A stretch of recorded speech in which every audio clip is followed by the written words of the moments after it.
Lee sanitary ball valves are designed to provide many years of reliable service. Simple maintenance, such as replacing the O-ring and seals, should be performed regularly in order to prevent any leaks. I will demonstrate just how easy it is to disassemble and remove the seals in a Lee sanitary two-way ball valve. To begin, ensure that the valve is fully drained and has reached room temperature. Then proceed to disconnect the valve from the piping.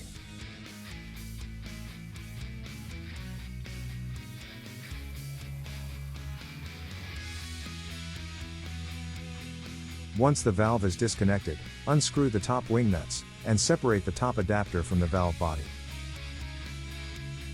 Remove the O-ring.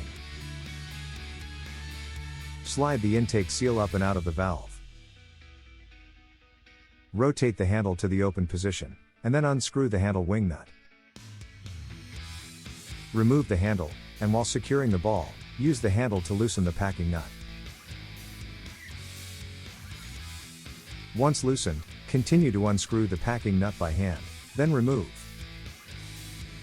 Lift the ball up and out of the valve body. Remove the stem and stem seals. Finally, slide the discharge seal up and out. The valve is now fully disassembled and can easily be reassembled by following these steps in reverse order. Replacement seals and O-rings can be purchased directly from Lee. Lee Industries. Processing perfection. For all of your sanitary ball valve needs, please visit us at lee.ind.com.